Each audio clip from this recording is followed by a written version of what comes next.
Mesdames, Messieurs, bonsoir et bienvenue à cette première édition d'information de la semaine sur Equinox Télévision.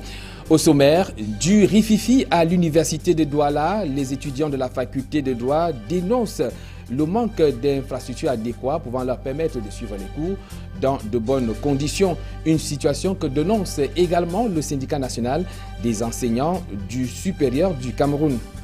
Budget 2014, le projet de loi de finances à peine adopté à l'Assemblée nationale qui a quelques heures qu'il suscite déjà de la critique au sein de l'opinion. Eh bien, pour certains experts en finance, ce budget est une véritable régression. Et en RCA, le calme est revenu dimanche après 3 jours de vifs affrontements entre musulmans et chrétiens. Mais ils ont là encore suivi quelques tirs à Bangui dans certains quartiers de la capitale de la RCA. Mesdames, Messieurs, voilà pour les titres. Retrouvons-nous juste après pour le développement.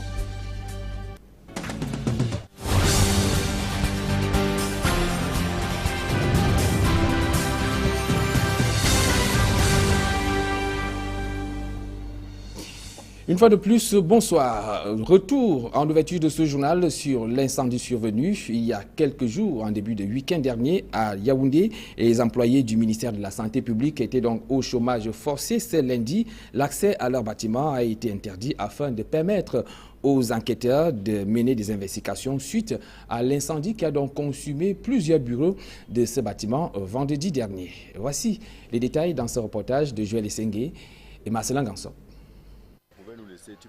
À notre arrivée au ministère de la Santé publique, nous sommes interdits d'accès. Mais l'œil de la caméra a le temps de constater que l'ambiance est plutôt morose. Rien à voir avec l'effervescence des jours ordinaires.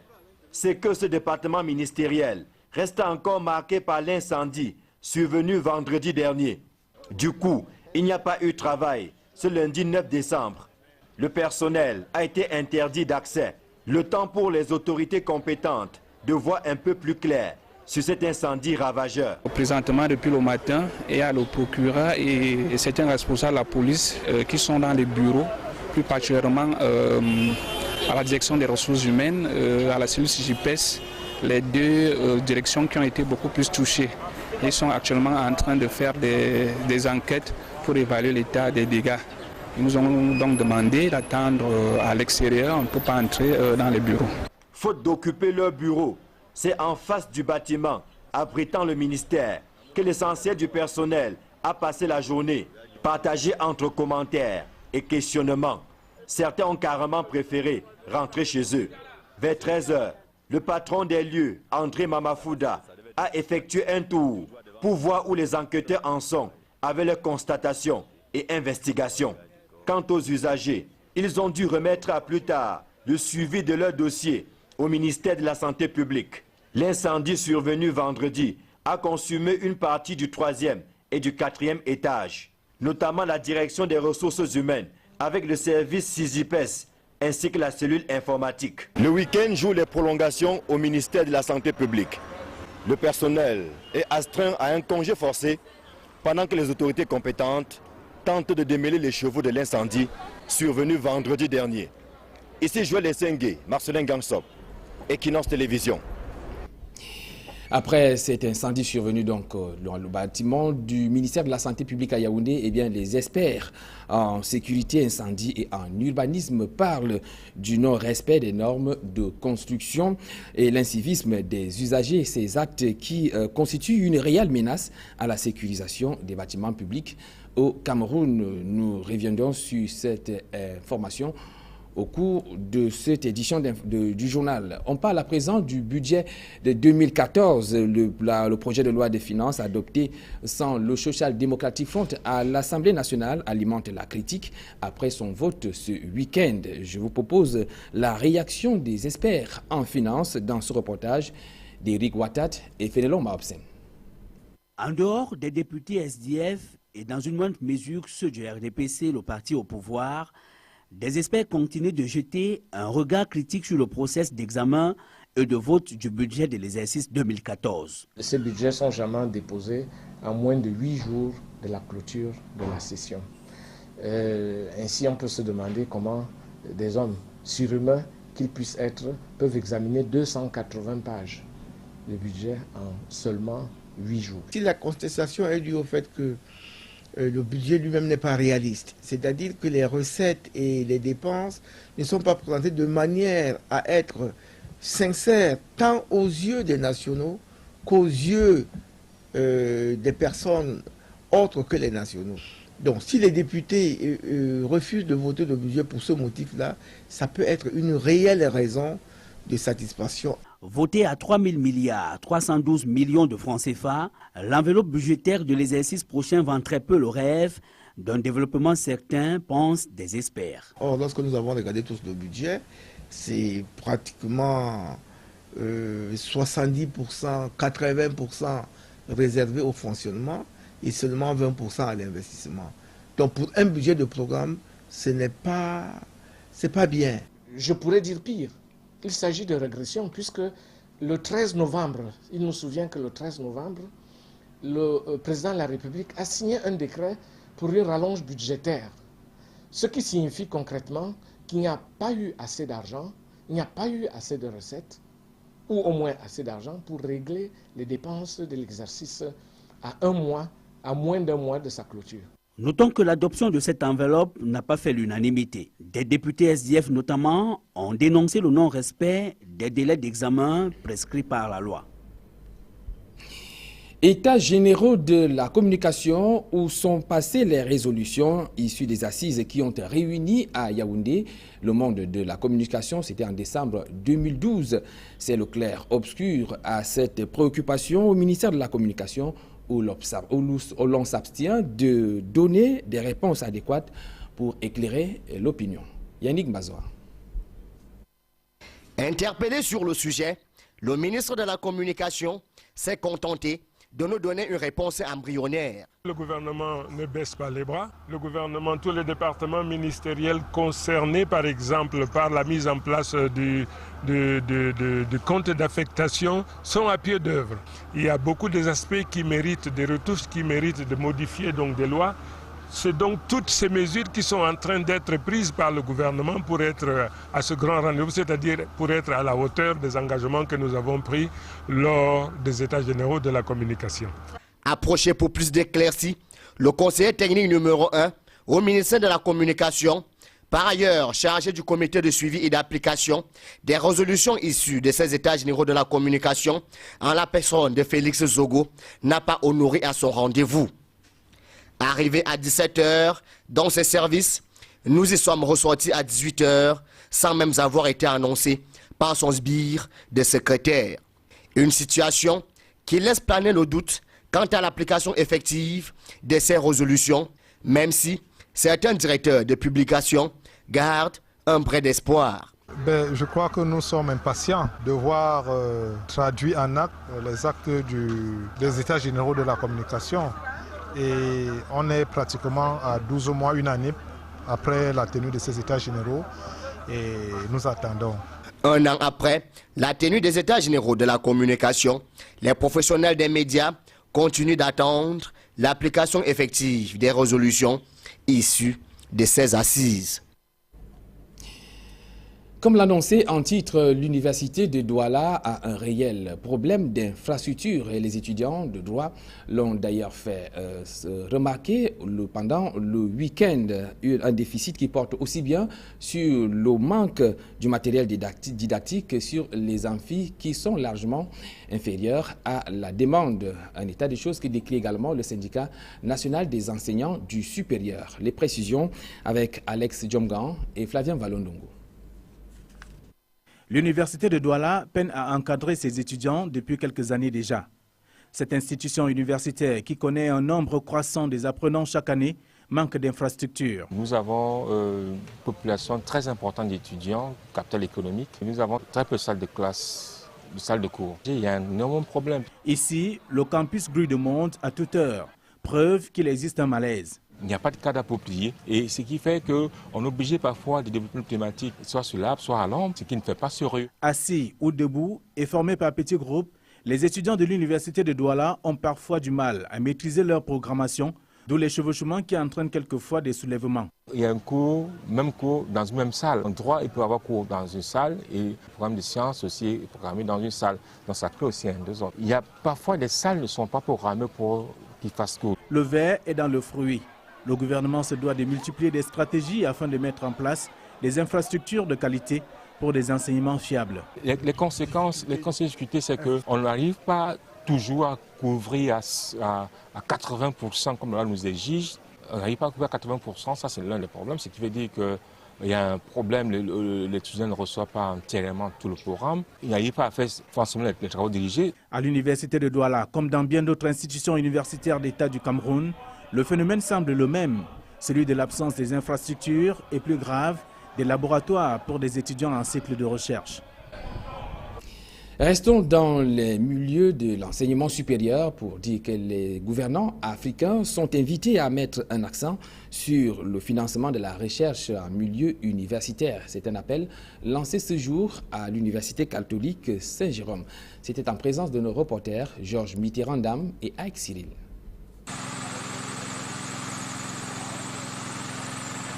Le problème du montage des projets et de gestion de la recherche se pose avec acuité dans les universités africaines. Au Cameroun, la carrière de jeunes enseignants recrutés dans les universités est très souvent bloquée à cause des difficultés liées à la recherche. Tout jeune enseignant qui arrive doit s'acquérir de deux choses. La première, c'est les outils pour pouvoir l'aider à bien ficeler un projet de recherche, parce que c'est le seul outil qui va les permettre à pouvoir attirer le financement. La deuxième, c'est que quand tu grandis en grade, il y a des postes qu'on peut te donner. C'est d'autres expériences qu'il faut acquérir pour bien gérer la recherche. Les carences au Cameroun ne sont pas très différentes de celles des autres pays de la sous-région Afrique centrale. Au Congo-Brazzaville notamment, les chercheurs ignorent encore les mécanismes de financement de leurs travaux. Dans mon pays, justement, le problème se pose, c'est le problème de financement de la recherche. Il faut savoir rédiger une demande conformément au style que veulent ceux qui donnent les projets.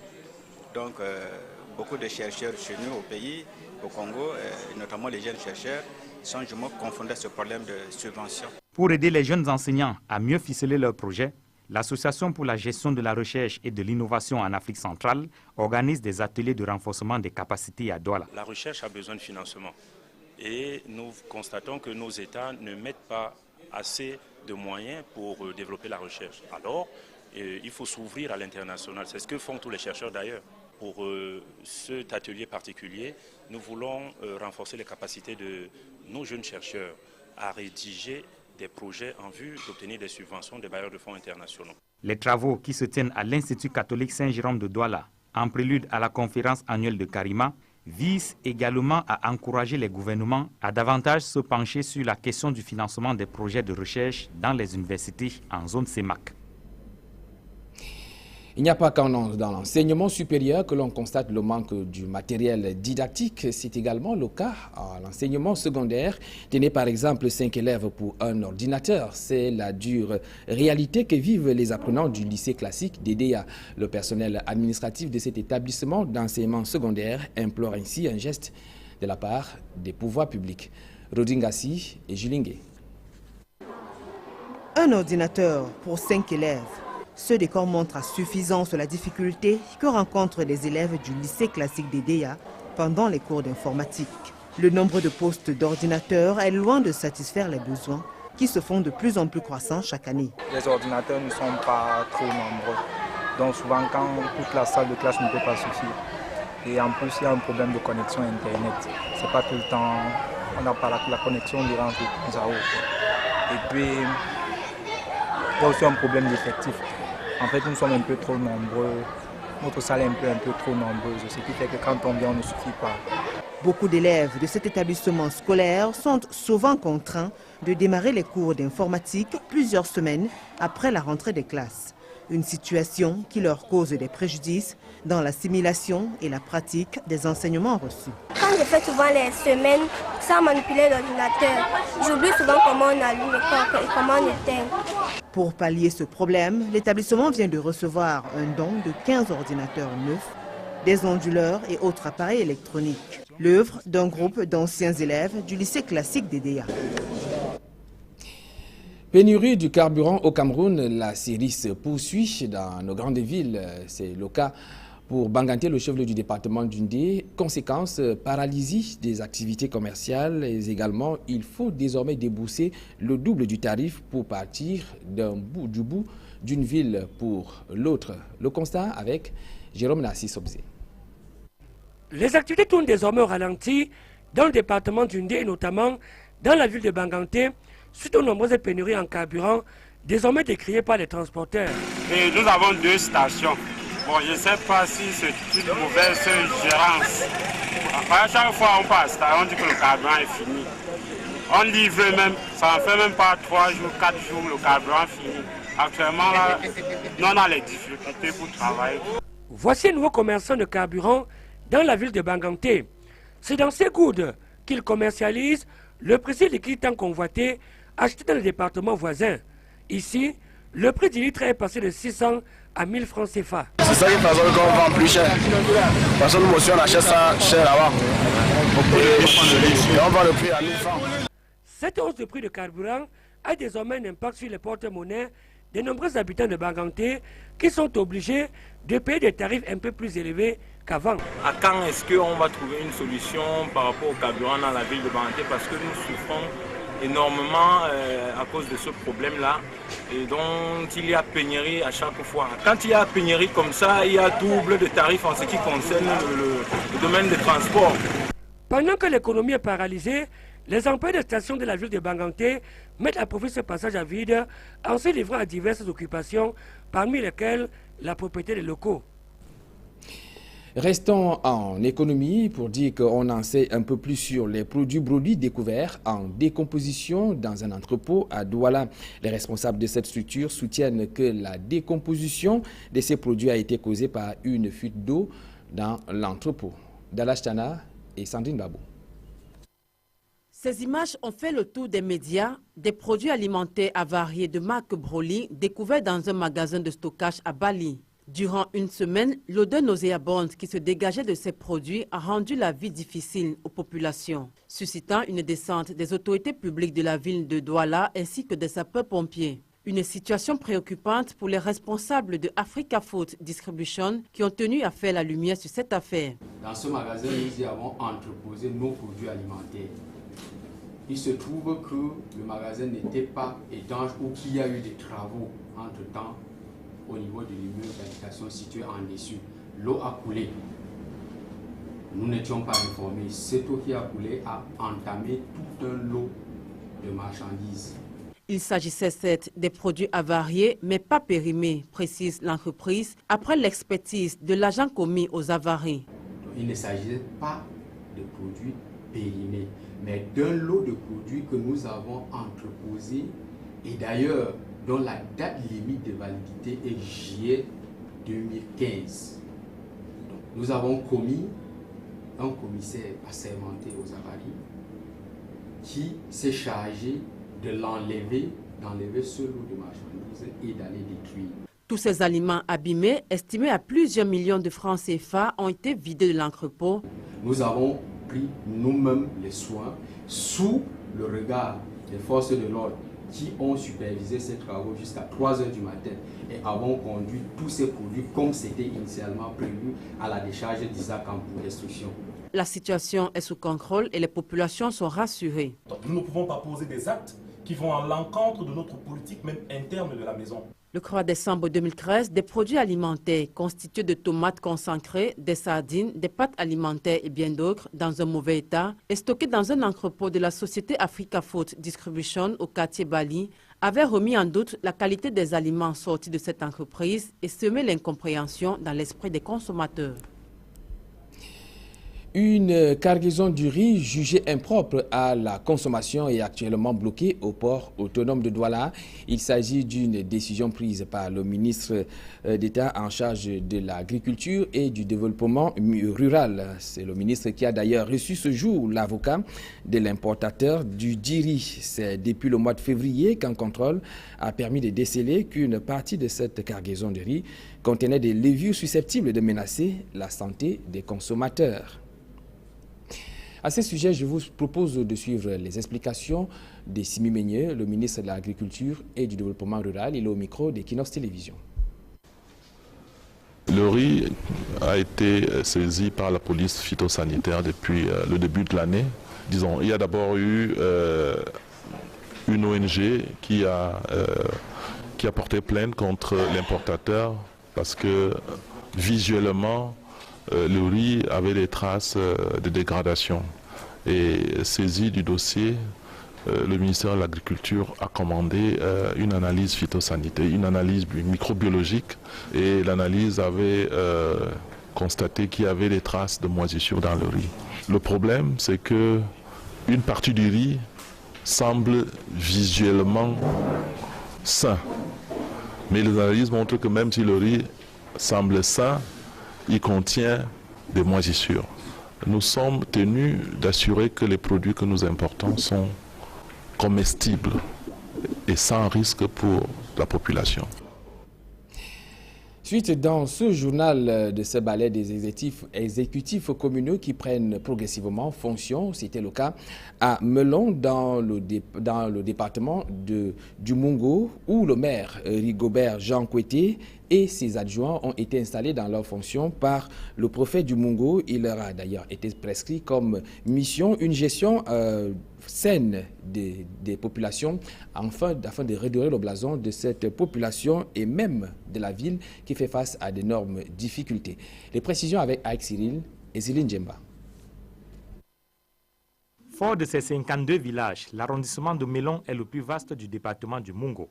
Une grandeur qui n'a malheureusement aucune incidence sur l'épanouissement de ses habitants, car Melon a mal à son développement. Nous avons beaucoup de problèmes sur cette route.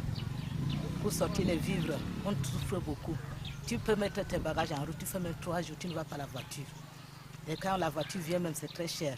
Des fois, les bensikinaires nous prennent aussi très cher. La plantation est vers Douala. Quitter de là, ici, il faut 500. Même vide, à cause de l'état de la route. C'est difficile que tu trouves une voiture qui va prendre ta marchandise, tes vivres pour sortir avec. Le nouveau maire de Melon hérite donc d'une ville où le manque d'eau potable est criard. L'éclairage public est inexistant, les routes secondaires sont impraticables. En abordant son échappe de premier magistrat de la ville, Jean Rigolo Koueté est conscient de la tâche qui l'attend, à savoir redorer le blason de la localité de Melon. Maintenant, nous allons travailler. Vous saviez que la population a besoin de routes. La population a besoin de l'eau, la santé et beaucoup d'autres choses, l'éducation. Donc tout ça a été dit dans ma profession de foi. La commune de Melon est entièrement aux couleurs du RDPC, ce qui n'a pas empêché au préfet du département du Mungo, qui présidait la cérémonie d'installation, de prescrire une gestion saine et efficace au nouvel exécutif. Nelson Mandela, on en reparle du décès du tout premier président noir sud-africain dans ce journal. Il est considéré comme une figure de l'histoire de l'Afrique et même du monde. Pour les historiens, il s'agit là d'une espèce rare, au même titre que Patrice Lumumba ou encore Ruben Umnyorbe. Alex Djomgan et Flortanko Bensi.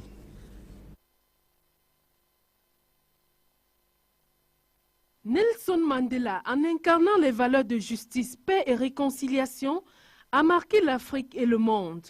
Ainsi, auprès des autres héros africains tels que Patrice Lumumba et Ruben Umnyorbe qui ont combattu au prix de leur vie pour la libération de leur peuple, Nelson Mandela est une figure de l'histoire. Nelson Mandela a passé 27 ans dans les geôles infestes de l'Afrique du Sud parce qu'il a toujours voulu promouvoir la dignité de la personne humaine, la liberté, l'égalité, la justice sociale.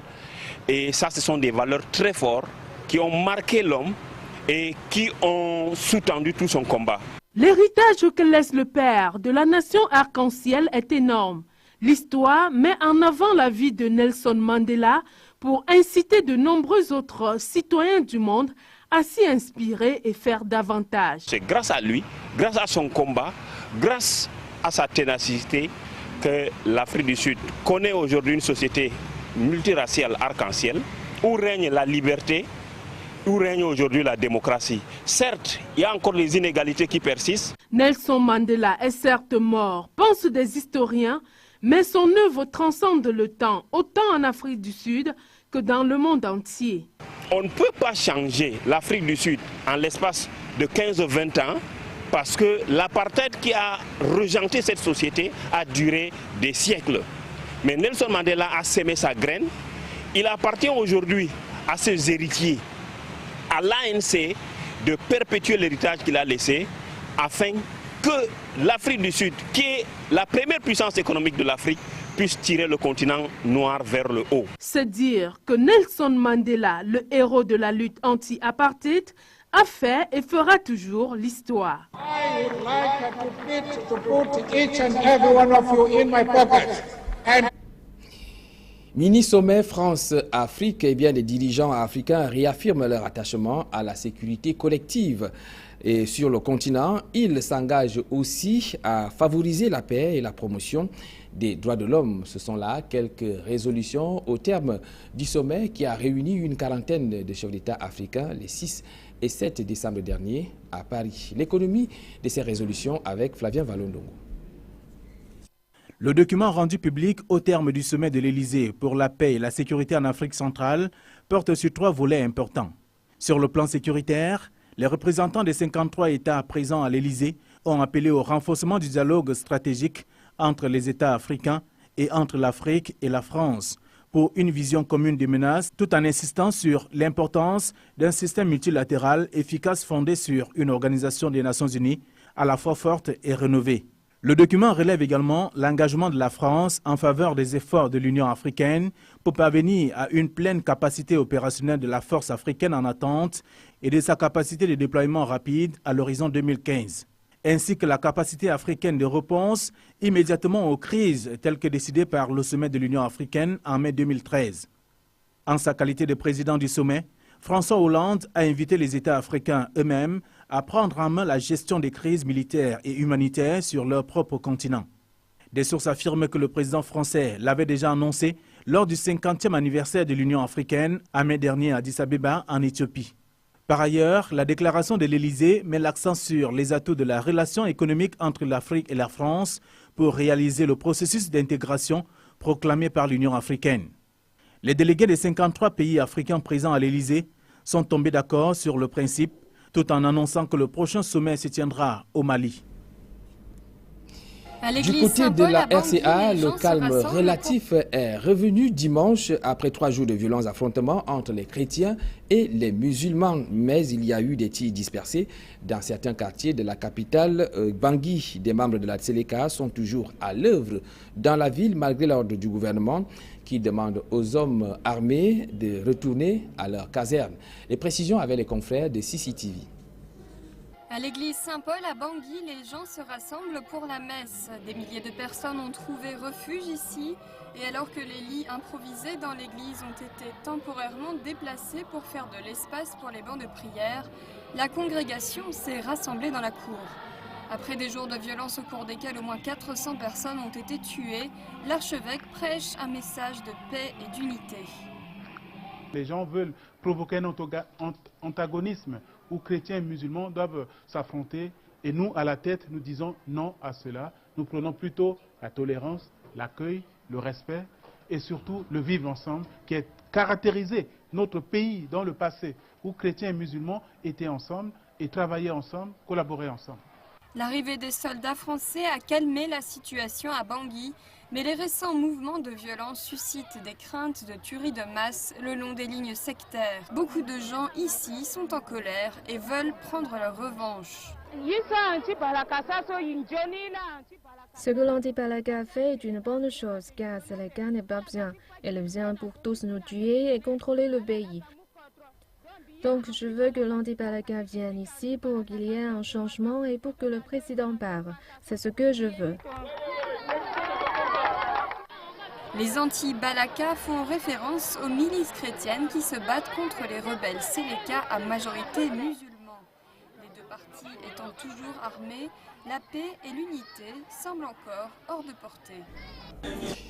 Cette note de sport avant de passer à la page réclame coupe de la CEMAC, mauvaise entame de la compétition pour les Lions à prime qui ont donc été battus ce soir, 0 but contre 3 face au Gabon. C'est une compétition qui se joue donc du côté du Gabon. Le Cameroun est logé dans le groupe A avec comme autre adversaire la Guinée équatoriale. La prochaine sortie sera donc déterminante pour les A prime s'ils veulent conserver leur chance de qualification au tour suivant. Les compagnies d'assurance réunies autour de l'association La SAC, ces compagnies ont donc organisé leur 9e édition des activités sportives. C'était le week-end ici à Douala. Reportage.